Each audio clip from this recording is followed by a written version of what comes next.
بسم اللہ الرحمن الرحیم اللہم صلی علی محمد وعلی آل محمد وبارک وسلم رب اشرح لی صدری ویسر لی امری واحلل عقدۃ من لسانی یفقہوا قولی واجعل لی وزیرا من اہلی آمین یا رب العالمین۔ السلام علیکم ورحمۃ اللہ وبرکاتہ۔ ناظرین کرام خوش آمدید کہتے ہیں۔ دورہ ترجمہ قرآن کا سلسلہ جاری، سورۃ القصص کی آیت نمبر 76 سے مطالعہ شروع کر رہے ہیں۔ ایک اہم واقعہ آ رہا ہے قارون کے حوالے سے۔ قارون ایک سمبل ہے مادہ پرستی کا۔ قارون چچا زاد بھائی تھا موسیٰ علیہ السلام کا، تھا بنی اسرائیل میں سے، مگر یہ قوم فروش انسان تھا اور اس نے فرعون کے دربار میں مقام حاصل کر لیا تھا اور خوب مال و دولت اس کو ملا تھا اپنی قوم کو بیچ دینے کی وجہ سے۔ آج دنیا کے حالات اور قوموں کے حالات دیکھیں، ملکوں کے حالات دیکھیں، قوم فروش کردار ہے نا، تو وہ قوم فروش کردار قرآن کریم بیان کر رہا ہے۔ سرکش آدمی تھا، مال و دولت کے نشے میں مست تھا، اور اس کا ذکر کر کے مشرکین مکہ جو کہ ان کے سردار اپنے مال و دولت پر اتراتے تھے، ان کو بھی عبرت دلائی جا رہی ہے۔ ان قارون کان من قوم، سورہ قصص آیت نمبر 76 ہے۔ اعوذ باللہ من الشیطان الرجیم، بسم اللہ الرحمن الرحیم۔ ادب ہے قرآن پاک کا تعوذ تسمیہ سے ہم آغاز کریں۔ ان قارون کان من قوم موسیٰ فبغى علیہم، بے شک قارون موسیٰ علیہ السلام کی قوم میں سے تھا تو اس نے ان لوگوں پر زیادتی کی۔ اس کو کچھ حسد بھی ہوا تھا موسیٰ علیہ السلام سے، اور یہ مالدار یعنی مال و دولت کی محبت کا حریص تھا، اور چنانچہ فرعون کے دربار میں مال حاصل کرنے کے لیے پہنچ گیا اور قوم کا سودا کیا ہے۔ یہ قوم فروش کردار آج بھی آپ کو ہمیں نظر آ جاتے ہیں، ویسے ہی کردار یہ ہے۔ فبغى علیہم، تو اس نے ان لوگوں پر زیادتی کی۔ وآتیناہ من الکنوز ما ان مفاتحہ لتنوء بالعصبۃ اولي القوہ، اور ہم نے اس کو اتنے خزانے دیے تھے کہ اس کی کنجیاں ایک زور آور جماعت پر بھی بھاری ہوتی تھیں۔ خزانے تو بڑی بات، خزانے جہاں رکھے جاتے ان کے جو تالوں کی چابیاں تھیں وہ اتنی بڑی تعداد میں تھی اور بھاری تھی کہ ان کو اٹھانے کے لیے ایک بڑی جماعت کی ضرورت تھی، تو خزانہ کتنا ہوگا اندازہ کریں۔ اذ قال له قومه لا تفرح ان اللہ لا يحب الفرحین، یاد کرو جب اس کو اس کی قوم نے کہا کہ اترا مت، بے شک اللہ تعالیٰ اترانے والوں کو پسند نہیں فرماتا۔ یہ کس پر اترا رہا تھا؟ مال و دولت پر۔ فرح کا لفظ ایک اور مفہوم میں بھی آتا ہے، وہ مثبت ہے، کسی بات پر خوشی محسوس کرنا۔ قرآن پاک بتاتا ہے قرآن میرے تو خوشی محسوس کرو۔ سورہ یونس کی آیت نمبر 58، فَبِذَلِكَ فَلْيَفْرَحُوا، یہ قرآن اللہ تعالیٰ کے فضل سے ملا، اللہ کی رحمت سے ملا، اس پر خوشیاں مناؤ۔ اپنے آپ کو کچھ سمجھنا ہے فارچونیٹ، خوش نصیب، سعادت مند، تو قرآن پاک کے ملنے پر سمجھو یہ سب سے بڑی دولت ہے۔ ہوا خیر مما یجمعون، سورہ یونس کی آیت نمبر 58، لوگ جو کچھ جمع کر رہے ہیں سب سے بڑھ کر یہ دولت ہے جس کو جمع کرنا چاہیے، لیکن یہ اترانا اللہ کو پسند نہیں جو مال و دولت پر ہو، یہ تو ہاتھ کا میل ہے۔ ان اللہ لا يحب الفرحین، بے شک اللہ اترانے والوں کو پسند نہیں فرماتا۔ اگلی آیت بہت پیاری اور قیمتی ہے، 4 ہدایات ہیں مال کے اعتبار سے۔ وَابْتَغِ فِيمَا آتَاكَ اللَّهُ الدَّارَ الْآخِرَةَ، اور جو تجھے اللہ نے عطا فرمایا اس سے آخرت کے گھر کو طلب کرو، اس کی فکر کرو، راہ خدا میں بھی خرچ کرو، جائز امور پر بھی خرچ کرو، راہ خدا میں بھی خرچ کرو، آخرت کے لیے آخرت کے بینک اکاؤنٹ میں جمع کرو۔ نمبر 2، وَلَا تَنْسَ نَصِيبَكَ مِنَ الدُّنْيَا، اور دنیا میں سے اپنا حصہ مت بھولو۔ اللہ تعالیٰ نے نعمت عطا فرمائی، حلال طریقے پر استعمال کرو، جائز طریقے پر کماؤ، استعمال کرو، کوئی حرج کی بات نہیں۔ نمبر 3، وَأَحْسِن كَمَا أَحْسَنَ اللَّهُ إِلَيْكَ، اور جیسے اللہ نے تم پر احسان فرمایا تم لوگوں کے ساتھ بھلائی کا معاملہ کرو۔ خطاب قانون سے ہے، عموم کے اعتبار سے ہم سب کے لیے رہنمائی۔ اللہ نے نعمت دی نا، بشرطے کہ حلال کی ہو دولت، حلال کا جو مال ہے وہ اللہ کی نعمت ہے، یہ اللہ کا احسان ہے، تو اللہ کا شکرانہ یہ ہے، اس مال کا شکرانہ یہ ہے، اس نعمت کا شکرانہ یہ ہے کہ دوسروں کو بھی اس میں شریک کرنے کی کوشش کرو۔ وَلَا تَبْغِ الْفَسَادَ فِي الْأَرْضِ، اور تم زمین میں فساد مت مچاؤ۔ مال جب بیجا اڑایا جاتا ہے فساد مچتا ہے، ایک طرف الل تللے ہوں، ناجائز کاموں میں خرچ کیا جائے، اور دوسری طرف مخلوق خدا خودکشیاں کرتی ہو، وہ بھیک مانگتے ہوں، اپنے بچوں کو فروغ کرتے ہوں، تو پھر ایسے لوگوں کے اندر ایک کمپلیکسٹی پیدا ہوتی ہے اور احساس کمتری پیدا ہوتی ہے، اور پھر وہ لوٹ مار کا سلسلہ شروع ہوتا ہے۔ بائی ہک اور بائی کروک لوگ اپنی حاجات کسی نہ کسی طرح پورا کرنے میں لگ جاتے ہیں، اس سے معاشرہ فساد کی آماج گاہ بنتا ہے۔ وَلَا تَبْغِ الْفَسَادَ فِي الْأَرْضِ، اور زمین میں فساد نہ مچا۔ إِنَّ اللَّهَ لَا يُحِبُّ الْمُفْسِدِينَ، بے شک اللہ فساد کرنے والوں کو پسند نہیں فرماتا۔ یہ 4 بڑی قیمتی ہدایات ان کے لیے جن کو اللہ مال کی دولت عطا فرمائے۔ آخرت کی تیاری کرو، جائز طریقے پر نعمتوں سے استفادہ کرو، دوسروں کو بھی اللہ کی اس نعمت میں شریک کرو، اور بیجا مال اڑا کر فساد نہ مچاؤ۔ قال انما اوتیت علی علم عندی، کہنے لگا یہ تو میرے پاس جو علم ہے اس کی بنیاد پر مجھے دیا گیا. یہ ہے تکبر، یہ ہے مادہ پرستی. وہ جو سورہ کہف میں 5ویں رکوع میں باغ والے کا قصہ تھا نا، اس نے بھی اسی طرح کی بات کہی تھی، میرے علم کی بنیاد پر ملا ہے. اللہ اکبر. اللہ فرما رہا ہے اولم یعلم ان اللہ قد اہلک من قبلہ من القرون من هو اشد منہ قوۃ واکثر جمعا، کیا وہ جانتا نہیں ہے کہ اس سے قبل اللہ تعالیٰ نے کتنی جماعتوں کو ہلاک کر ڈالا جو اس سے زیادہ سخت تھیں قوت میں اور زیادہ تھیں اپنی جمعیت اور تعداد کے اعتبار سے. یہ کیا اللہ تعالیٰ کے عذاب کے سامنے رکے گا جب آ جائے گا تو. ولا یسأل عن ذنوبہم المجرمون، اور مجرمین سے ان کے گناہوں کے بارے میں سوال نہیں کیا جاتا.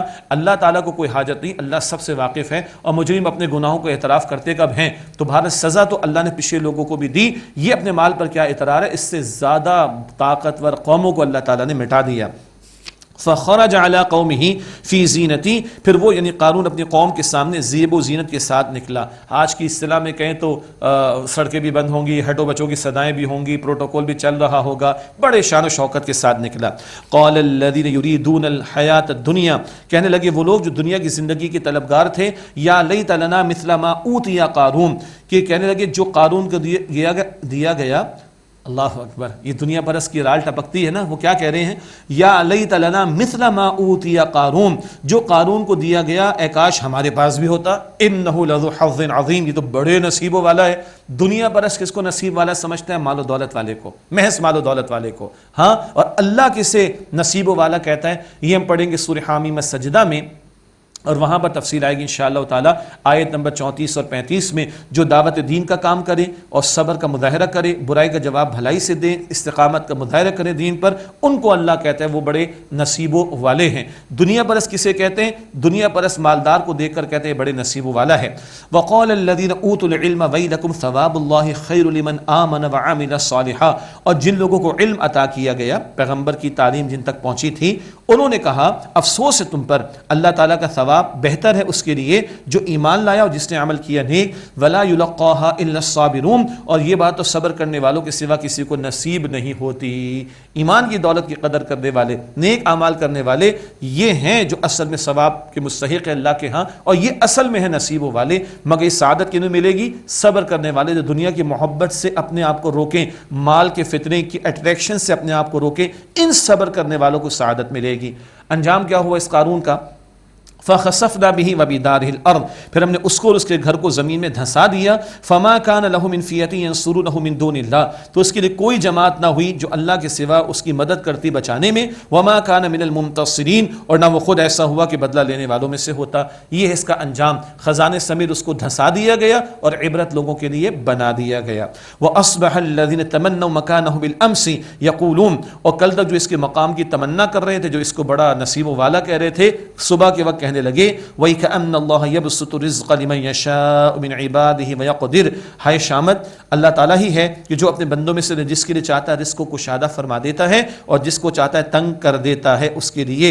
لولا امن اللہ علینا لخسف بنا، اگر اللہ تعالیٰ ہم پر احسان نہ فرماتا تو ہمیں بھی دھنسا دیتا. چلے ان کو عبرت تو ہو گئی. وَيْكَأَنَّهُ لَا يُفْلِحُ الْكَافِرُونَ، ہائے شامت، کافر فلاح نہیں پاتے. یہ واقعات اللہ تعالیٰ ہماری سبق آموزی کے لیے بیان فرما رہے. اللہ کے ہم معیار مال دولت روپیہ پیسہ نہیں، اللہ کا معیار تقوی ہے. ان اکرمکم عند اللہ اتقاکم، سورہ حجرات آیت نمبر 13. بے شک اللہ تعالیٰ کی نگاہوں میں سب سے بڑھ کر عزت والا وہ ہے جو سب سے بڑھ کر اللہ سبحانہ وتعالیٰ کا تقوی اختیار کرے. تلک الدار الآخرۃ نجعلها للذین لا یریدون علوا فی الارض ولا فسادا، یہ آخرت کا گھر ہے، ہم اسے ان لوگوں کے لیے مقرر کرتے ہیں جو زمین میں بڑائی نہیں چاہتے اور فساد نہیں مچاتے. والعاقبۃ للمتقین، اور انجام عمدہ تو متقین کے لیے ہے. یہ بہت اہم نقطہ آ رہا ہے. بسم اللہ الرحمن الرحیم. الحمدللہ. جو تکبر نہیں کرتے، جو فساد نہیں مچاتے، آخرت کا عمدہ ٹھکانہ اللہ تعالیٰ نے ان کے لیے تیار کیا. حدیث مبارک ہے جس کے دل میں رائی کے دانے کے برابر بھی تکبر ہوگا وہ کبھی جنت میں داخل نہ ہوگا. والعاقبۃ للمتقین، اور نیک انجام تو متقین کے لیے ہے. من جاء بالحسنۃ فلہ خیر منها، معاف کیجیے گا ناظرین کرام، تھوڑا سا آپ کی سمع خراشی ہو رہی ہے. من جاء بالحسنۃ فلہ خیر منها، جو نیکی لے کر آئے گا اس کے لیے اس سے بہتر صلہ ہوگا، اور قرآن کریم بھی بتاتا ہے، احادیث سے مبارکہ میں وضاحت ہے، ایک نیکی کا اجر کم از کم 10 گنا، اور سورہ البقرہ 261 آیت نمبر 700 گنا تک اللہ تعالیٰ بڑھا دیتا ہے۔ وَمَنْ جَاءَ بِالسَّيِّئَةِ فَلَا يُجْزَى الَّذِينَ عَمِلُوا السَّيِّئَاتِ إِلَّا مَا كَانُوا يَعْمَلُونَ، اور جو برائی کے ساتھ آئے گا تو ان لوگوں کو جنہوں نے برے اعمال کیے ویسا ہی بدلہ ملے گا جو وہ اعمال کیا کرتے تھے، بدی کا بدلہ ویسا ہی دیا جائے گا۔ یہ بھی اللہ کی شان کریمی کی نیکی کا اجر بڑھا کر اللہ عطا فرماتا ہے، اور بدی کی پکڑ اور ثواب سزا کا معاملہ اتنا جتنا کہ بدی کا معاملہ۔ إِنَّ الَّذِي فَرَضَ عَلَيْكَ الْقُرْآنَ لَرَادُّكَ إِلَى مَعَادٍ، بے شک جس رب نے اے نبی علیہ الصلوۃ والسلام آپ پر اس قرآن حکیم کو مراد اس کی دعوت و تبلیغ کو لازم فرمایا ہے، وہ ضرور لوٹنے کے مقام پر آپ کو پھیر لائے گا۔ ایک مراد اللہ تعالیٰ مکہ مکرمہ بھی آپ کو لے کر آئے گا، ہجرت کے بعد کی بات ہوگی، اور مکہ مکرمہ فتح ہوگا، اللہ کا دین غالب ہوگا، اور ایک ہے جمع کیے جانے کی جگہ آخرت کا معاملہ، وہاں بھی آپ کا مقام و مرتبہ سب سے بلند ہوگا صلی اللہ علیہ وسلم۔ قل ربی اعلم من جاء بالہدی ومن هو فی ضلال مبین، آپ فرما دیجیے میرا رب خوب جانتا ہے کہ کون ہدایت کے ساتھ آیا اور کون کھلی گمراہی میں ہے۔ وما کنت ترجو ان یلقى الیک الکتاب الا رحمۃ من ربک، اور اے نبی صلی اللہ علیہ وسلم آپ امید نہیں رکھتے تھے کہ آپ کی طرف کتاب اتاری جائے گی مگر آپ کے رب کی رحمت سے ایسا ہوا۔ یہ جو مشرکین اعتراضات کرتے تھے، یہ کہیں سے معاذ اللہ کہیں سے لکھوا لیتے ہیں، کہیں سے لے کر آ جاتے ہیں، کوئی ان کو آگے نہیں، اللہ نے اپنی رحمت سے آپ صلی اللہ علیہ وسلم کو عطا فرمایا، الا رحمۃ من ربک، مگر یہ کہ آپ کے رب کی رحمت سے ایسا ہوا۔ فلا تکونن ظہیرا للکافرین، تو آپ ہرگز کافروں کے لیے مددگار مت ہو جائیے گا۔ یہ خطاب حضور سے ہے صلی اللہ علیہ وسلم، سنایا جا رہا ہے کفار کو، مخاطبت کا انداز حضور سے سنایا جا رہا ہے مخالفت کرنے والوں کو۔ ولا يصدنك عن آیات اللہ بعد اذ انزلت الیک، اور وہ آپ کو ہرگز اللہ تعالیٰ کے احکام سے نہ روک دیں اس کے بعد کہ جب وہ آپ صلی اللہ علیہ وسلم کی طرف نازل کر دیے گئے۔ وَادْعُ إِلَىٰ رَبِّكَ، اور اے نبی آپ اپنے رب کی طرف بلائیے، دعوت دیجیے۔ وَلَا تَكُونَنَّ مِنَ الْمُشْرِكِينَ، اور ہرگز مشرکین میں سے نہ ہو جائیے گا۔ پھر وہی انداز ہے، حضور تو دعوت دیں گے اللہ کی طرف، حضور تو حق بیان فرمائیں گے، اور ہرگز ان کافروں کا مشرکوں کا کہا نہیں مانیں گے، یہ ان لوگوں کو سنا دیا گیا۔ وَلَا تَدْعُ مَعَ اللَّهِ إِلَٰهًا آخر، اور اللہ تعالیٰ کے ساتھ کسی اور معبود کو نہ پکارنا۔ لا الہ الا اس اللہ کے سوا کوئی معبود نہیں، کل شیء ہالک الا وجہہ، اس کی ذات کے سوا ہر شے فنا ہو جانے والی ہے۔ کل من علیہا فان ویبقى وجہ ربک ذو الجلال والاکرام، سورہ رحمان کی آیت نمبر 36-27 میں بات ہم پڑھتے ہیں۔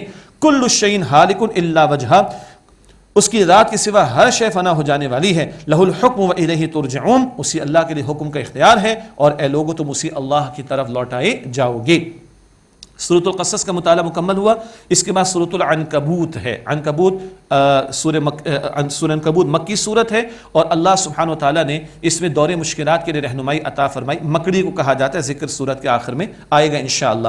5 نبوی اس کا دور نزول بھی ہے، سن 5 نبوی آغاز وحی کا 5واں سال، حبشہ کی طرف ہجرت ہوئی تھی، اسی دور میں سورہ کہف کا نزول ہے، اسی دور میں سورہ عنکبوت کا نزول ہے۔ مشکلات کے دور کے لیے بڑی قیمتی رہنمائی اس مقام پر عطا ہو رہی ہے۔ پہلے رکوع میں آزمائشوں کا ذکر ہے اور اہم ہدایات، خاص طور پر ان لوگوں کے لیے جن پر مصائب کے پہاڑ توڑے جا رہے تھے حق کو قبول کرنے کی وجہ سے، یہاں تک کہ انہیں ہجرت پر مجبور کر دیا گیا، تو ابتلا اور آزمائش کے دور کے لیے بڑی اہم ہدایات سورہ عنکبوت میں اس مقام پر آ رہی ہیں۔ پہلے رکوع میں اسی نوعیت کی ہدایات، پھر 3 رکوع آئیں گے جس میں رسولوں کے واقعات کا مختصر بیان آئے گا، اور پھر آخری 3 رکوعوں میں پھر مشکلات کے دور کے لیے رہنمائی کا سامان کیا جا رہا ہے۔ تو پہلا رکوع، اور پھر رکوع نمبر اس کے بعد 5، 6، 7 ان میں دور مشکلات کے لیے رہنمائی، اور اسی کے تسلسل میں درمیان میں رکوع نمبر 2، 3 اور 4 میں رسولوں کے واقعات کا ذکر آئے گا۔ بسم اللہ الرحمن الرحیم، الف لام میم، یہ حروف مقطعات ہیں۔ احسب الناس ان یترکوا ان یقولوا آمنا وهم لا یفتنون، کیا لوگوں نے گمان کر لیا کہ وہ اتنا کہنے پر چھوڑ دیے جائیں گے، انہوں نے کہہ دیا کہ ہم ایمان لے آئے اور انہیں آزمایا نہیں جائے گا؟ کیوں نہیں؟ وَلَقَدْ فَتَنَّ الَّذِينَ مِن قَبْلِهِمْ فَلَيَعْلَمَنَّ اللَّهُ الَّذِينَ صَدَقُوا وَلَيَعْلَمَنَّ الْكَاذِبِينَ، اور یقیناً ہم نے اس سے پہلے لوگوں کو آزمایا تو اللہ ضرور ظاہر فرما دے گا ان کو جو سچے ہوئے ایمان کے دعوے میں، اور اللہ ضرور ظاہر فرما دے گا ان کو جو جھوٹے ہوئے۔ یہ آزمائشوں کی بھٹیوں سے تو گزارا جائے گا۔ مدنی دور میں بھی ہم پڑھتے آئے ہیں، مکی دور میں زیادہ ذکر آتا ہے آزمائشوں کے اعتبار سے۔ خباب بن ارت رضی اللہ تعالیٰ عنہ حضور کے پاس آئے صلی اللہ علیہ وسلم، بخاری شریف کا واقعہ، حضور خانہ کعبہ سے ٹیک لگائے بیٹھے تھے، یا رسول اللہ دعا کیجئے، بڑی مشقت و مشکلات کا معاملہ آ گیا۔ اللہ کے رسول علیہ السلام نے ٹیک کو چھوڑ دیا، چہرے انور پر جو ہے کچھ آثار بھی آ گئے، اور اللہ کے رسول علیہ السلام نے فرمایا کہ تم سے پچھلے لوگوں پر اللہ اکبر انہیں زمین میں گاڑ دیا گیا، ان پر آرے چلا دیے گئے، ان پر لوہے کی کنگیاں ان کے جسموں میں چلا دی گئیں، مگر یہ بات ان کو حق سے روک نہ سکی۔ تم جلدی کر رہے ہو، اللہ کی مدد آئے گی، اللہ کی نصرت آئے گی، یہ آزمائشوں سے تو گزارا جائے گا۔ یہ پس منظر میں واقعہ بھی ذہن میں رہے۔ فرمایا ام حسب الذین یعملون السیئات ان یسبقونا، کیا جو لوگ برے کام کرتے ہیں انہوں نے گمان کر لیا کہ وہ ہم سے بچ نکلیں گے؟ ساء ما یحکمون، برا ہے وہ جو فیصلہ کر رہے ہیں یا خیال کر رہے ہیں۔ یہ مشرکوں کو سنایا جا رہا ہے تم ہمارے نیک بندوں پر ظلم و ستم کے پہاڑ توڑے ہو، اے ظالمو تم بچ جاؤ گے؟ قطعا نہیں، یہ ان کو اللہ کی طرف سے تنبیہ، اور نیک لوگوں کو، حق والوں کو، ایمان والوں کو، ڈٹے رہنے والوں کو، سچائی کے لیے سب کچھ کھپا دینے والوں کو کیا کہا جا رہا ہے؟ من کان یرجو لقاء اللہ فإن اجل اللہ لآت، جو کوئی اللہ تعالی سے ملاقات کی امید رکھتا ہے تو بے شک اللہ کا وعدہ تو ضرور آنے والا ہے۔ وَهُوَ السَّمِيعُ العلیم، اور وہ اللہ خوب سننے والا، علم رکھنے والا ہے۔ اللہ کا وعدہ پکا ہے، جنت کا نظارے اللہ تمہیں قرآن پاک میں دکھاتا ہے۔ اللہ کے وعدے پکے سچے ہیں، دنیا میں بھی اللہ کی طرف سے نصرت آئے گی، مگر تم یقین رکھتے ہوئے ڈٹے رہو۔ ہاں وَمَن جَاهَدَ فَإِنَّمَا يُجَاهِدُ لِنَفْسِهِ، اور جو جہاد کرتا ہے، یہاں جہاد کوشش کے معنی میں، اسٹرگل کے معنی میں، محنت کے معنی میں، جد و جہد کے معنی میں، حق قبول کرنے کے بعد اس پر ڈٹے رہنے کے معنی میں۔ ومن جاہد فإنما یجاہد لنفسه، اور جو کوئی جہاد کرتے تو اپنے بھلے کے لیے جہاد کرتا ہے۔ ان اللہ لغنی عن العالمین، بے شک اللہ تعالیٰ تمام جہان والوں سے بے نیاز ہے، اللہ کو ہماری محنتوں کی کوئی حاجت نہیں، بندوں کو حاجت ہے۔ والذین آمنوا وعملوا الصالحات لنکفرن عنہم سیئاتہم ولنجزینہم احسن الذی کانوا یعملون، اور جو لوگ ایمان لائے اور انہوں نے عمدہ اعمال کیے، ہم ضرور ان سے ان کی برائیوں کو مٹا دیں گے اور ہم انہیں ضرور ان کے اعمال کی بہترین جزا عطا کریں گے۔ اس کے بعد اللہ تعالیٰ نے خاص مسئلے کی طرف توجہ دلائی۔ بعض صحابہ کرام ان کے والدین ایمان نہیں لائے، وہ بھی شرک پر تھے اور شرک پر مجبور بھی کرتے تھے، ان کو کہہ دیا گیا کہ ماں باپ اگر زور ڈالیں شرک کے لیے، کفر کے لیے، ان کی بات نہیں مانی جائے گی۔ وَوَصَّيْنَا الْإِنسَانَ بِوَالِدَيْهِ حُسْنًا، اور ہم نے انسان کو والدین سے حسن سلوک کرنے کا حکم دیا ہے۔ ہاں وَإِن جَاهَدَاكَ لِتُشْرِكَ بِي مَا لَيْسَ لَكَ بِهِ عِلْمٌ فَلَا تُطِعْهُمَا، اگر وہ ماں باپ تجھ سے جہاد کرے، یہاں جہاد کوشش کے معنی میں زور ڈالے، اگر تمہارے ماں باپ تم پر زور ڈالیں کہ تم کسی کو میرے ساتھ شریک ٹھہراؤ جس کا تمہیں علم نہیں، فلا تطعهما، تو ان کا کہنا نہ ماننا، شرک کے لیے کوئی دلیل ہے ہی نہیں، فلا تطعهما تو ماں باپ کی نہ ماننا۔ الی مرجعکم فانبئکم بما کنتم تعملون، پھر تمہیں میری طرف لوٹ کر آنا ہے، پھر میں تمہیں ضرور بتا دوں گا جو تم اعمال کیا کرتے تھے۔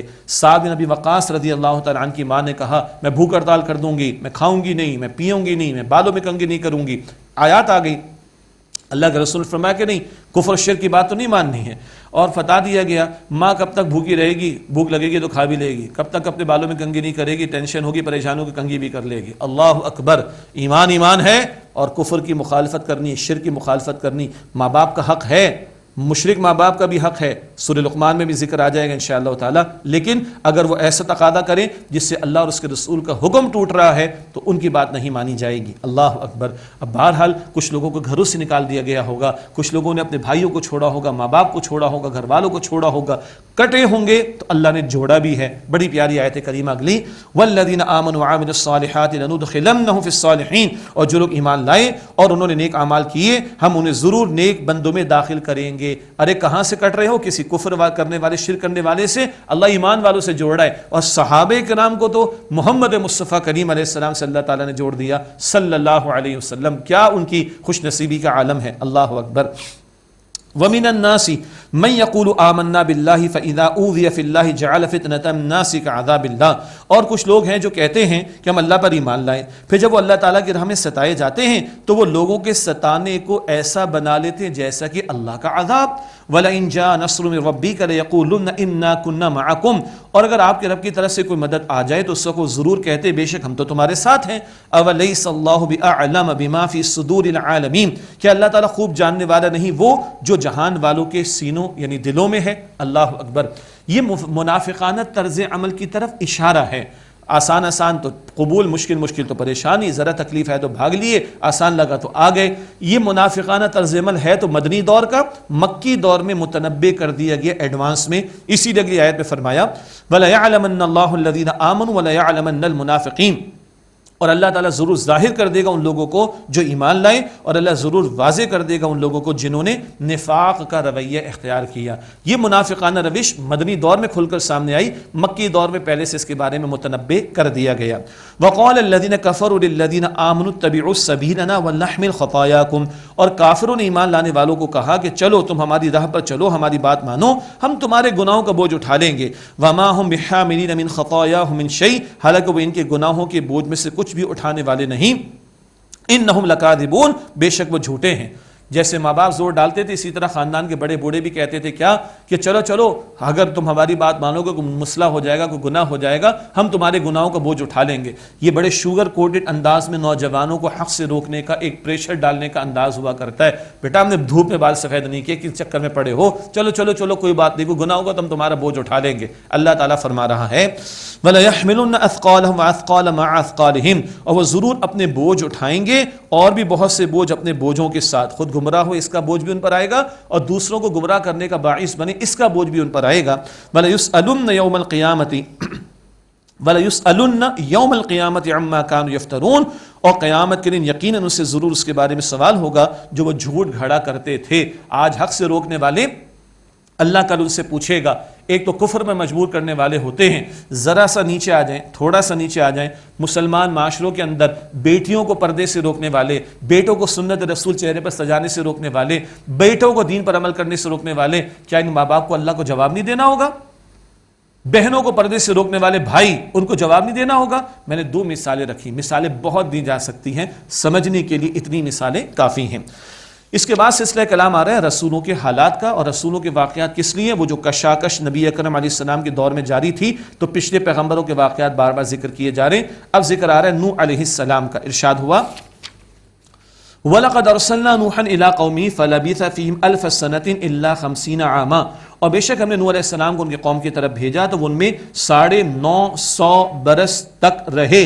اللہ اکبر، استقامت کا مظاہرہ کیے، 950 برس تک دعوت حق پیش کرتے رہے. کتنے لوگ ایمان لائیں؟ بائبل کی روایت کے مطابق 68، اوسط نکالیں گے 13-14 سال میں ایک بندہ مانا ہے. اللہ اکبر، اتنا انتظار بھی ہوا، اتنا صبر بھی ہوا، 950 برس.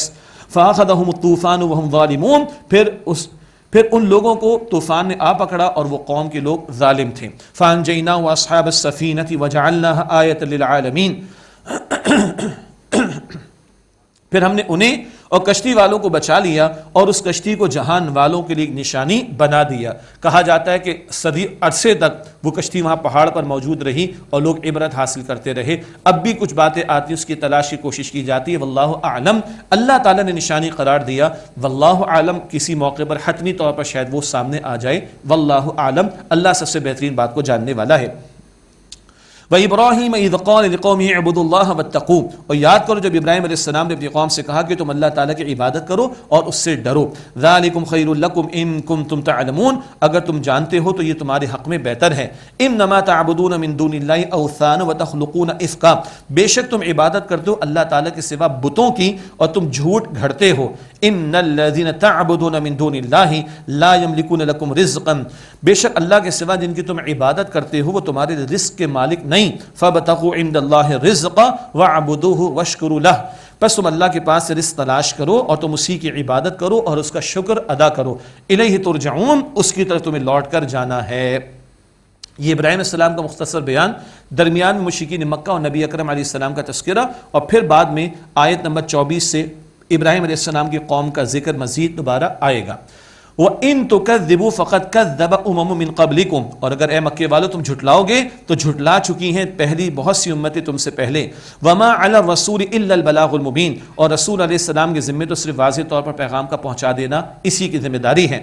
أَوَلَمْ يَرَوْا كَيْفَ يُبْدِئُ اللَّهُ الْخَلْقَ ثُمَّ يُعِيدُهُ، کیا انہوں نے نہیں دیکھا کیسے اللہ تعالیٰ تخلیق کی ابتدا فرماتا ہے پھر وہ اسے دوبارہ لوٹائے گا. إِنَّ ذَلِكَ عَلَى اللَّهِ يَسِيرٌ، بے شک یہ بات اللہ تعالیٰ پر بہت آسان ہے. قُلْ سِيرُوا فِي الْأَرْضِ فَانظُرُوا كَيْفَ بَدَأَ الْخَلْقَ ثم اللہ ينشئ النشأة الآخرة، اب فرما دیجئے زمین میں چل پھر کر دیکھو، پھر دیکھو اللہ تعالیٰ نے تخلیق کی ابتدا کس طرح فرمائی، پھر وہ اللہ ہی ہے کہ جو دوسری تخلیق میں اٹھائے گا۔ ان اللہ علی کل شیء قدیر، بے شک اللہ ہر بات پر قدرت رکھنے والا ہے۔ یعذب من یشاء ویرحم من یشاء، وہ اللہ جس کو چاہتا ہے عذاب دیتا ہے، جس کو چاہتا ہے اس پر رحم فرماتا ہے۔ والیہ تقلبون، اور اسی اللہ کی طرف تم لوٹائے جاؤ گے۔ وما انتم بمعجزین فی الارض ولا فی السماء، اور تم نہ زمین میں اللہ کو عاجز کرنے والے ہو اور نہ آسمان میں۔ وما لکم من دون اللہ من ولی ولا نصیر، اور تمہارے لیے اللہ سبحانہ وتعالی کے سوا نہ کوئی حمایتی ہے اور نہ کوئی مددگار۔ والذین کفروا بآیات اللہ ولقائہ، اور جن لوگوں نے اللہ تعالیٰ کی نشانیوں کا انکار کیا اور اس کی ملاقات کا انکار کیا، اولئک یئسوا برحمتی، یہی لوگ ہیں جو میری رحمت سے نا امید ہوئے۔ واولئک لہم عذاب علیم، اور یہی ہیں جن کے لیے دردناک عذاب ہے۔ یہ مشرکین مکہ کا ذکر بھی آ گیا اور ان کو عبرت دلا دی گئی۔